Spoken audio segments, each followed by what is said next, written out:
As an athlete or a bodybuilder or a fitness enthusiast, are you using the supplements and you're not getting the right results? Maybe using the wrong supplements. So I will enlighten you more about your fitness, the fitness training, nutrition, and also getting to identify the right supplement that will complement the two and get the right results after this journey.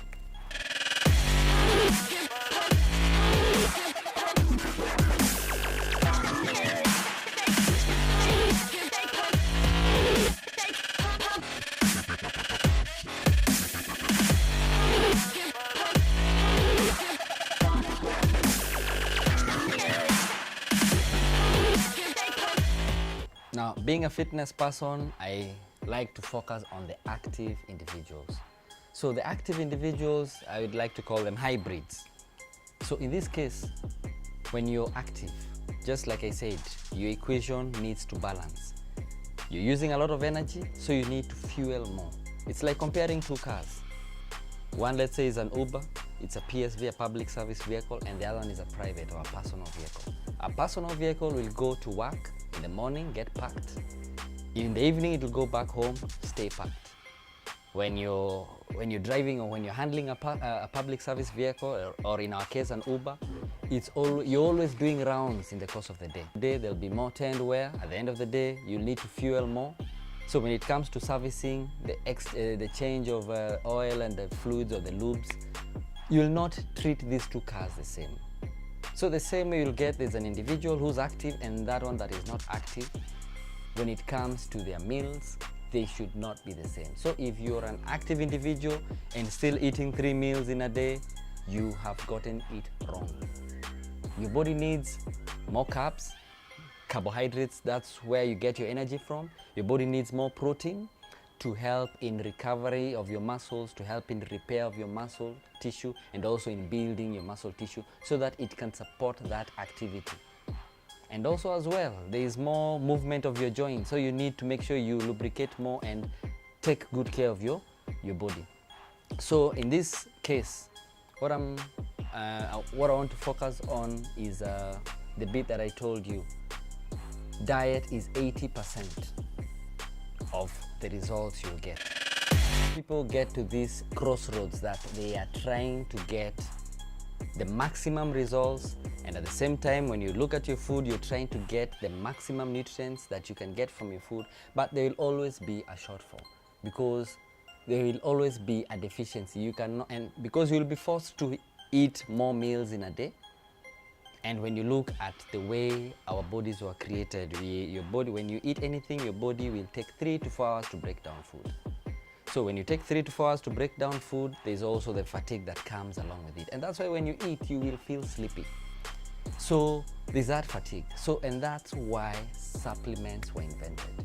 Because they are simple, they are refined, they break down very fast, meaning your body is able to get a lot of nutrients very easily without strain and also at the right time. So what are supplements? I would like to say supplements cater for the deficiency that you will not get in your diet. So they're mostly, I can call them nutrient dense protein, or let me say powders or pills.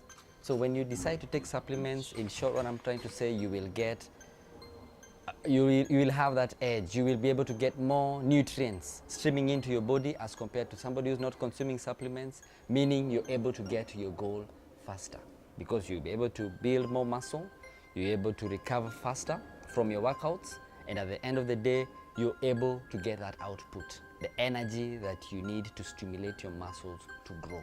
So before I break down these categories for you, let's drive to the store so that I can see what I'm talking about. And we are here.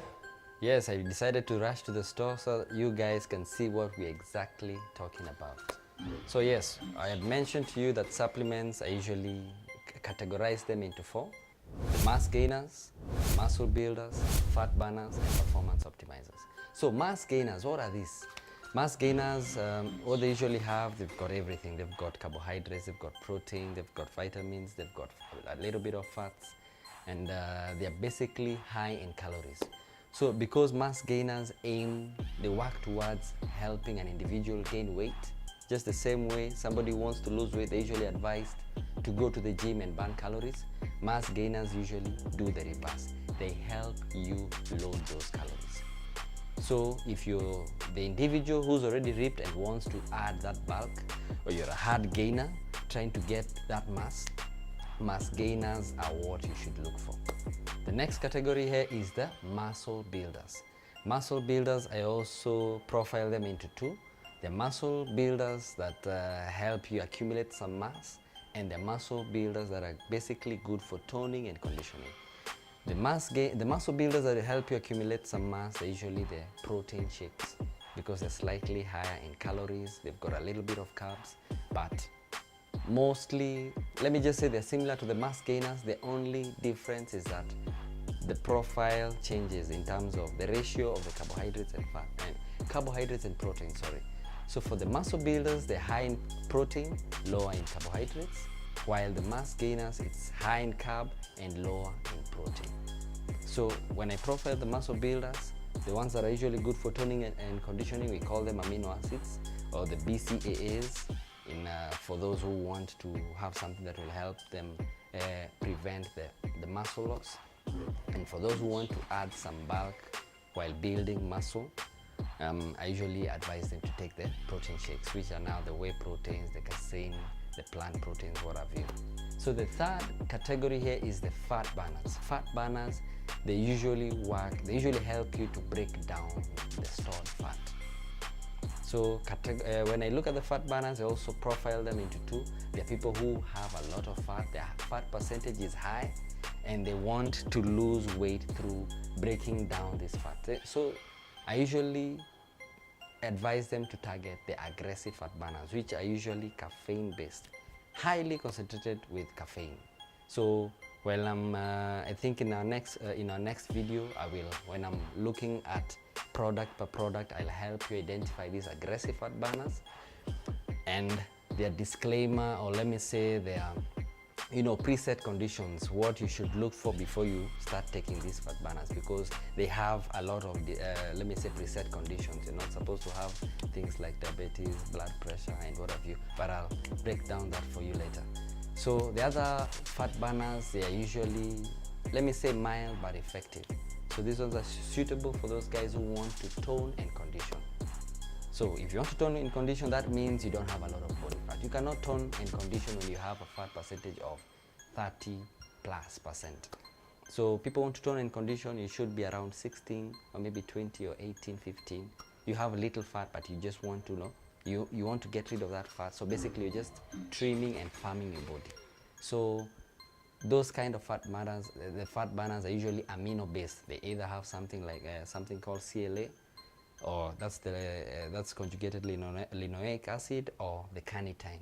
These two amino acids, your body produces them, but when you supplement, it means now you increase or you amplify the effects, so you get the benefits out of that. So the last category of the supplements, I call them performance optimizers, or the pre-workouts. So what I usually tell people, you will build muscle according to the level of stimulation. Stimulation here, I'm referring to stress. So when you go to the gym, what are you doing? You're stressing your muscles. So depending on the amount or the level of stress you're exposing your muscles to will dictate the amount of muscle growth that you'll be able to attain. So if you go to the gym and your training is mild, you're just basically training with mild dumbbells, and most of the time you're doing the treadmills and maybe the sauna or the jacuzzi, trust me, you will not build muscle as fast as somebody who is aggressively lifting weights and handling those machines that will help them burn that fat. So when you train harder, it means you're able to stimulate more muscle growth. So in this category, you will have the pre-workouts, which are aimed at giving you that extra push. You get that strength and endurance. Strength, I usually when it comes to strength, I usually also categorize them into two, because you can be strong, you have a higher output, you're able to handle a heavier load, but you cannot work out for longer. So I usually call that power. Power is when you're able to handle a heavier load because you're releasing a lot of energy at an instant. And then there's the other shift or the other angle of it, which I call it endurance or stamina. Power being constant, it's your ability to engage in a certain activity for a certain duration of time without burning out. Now that's endurance or stamina. So depending with your sport, your kind of training, you need to know, what you want, or the kind of, so that you're able to, focus on the particular supplement that will give you that edge. So that's it for today. Train smart.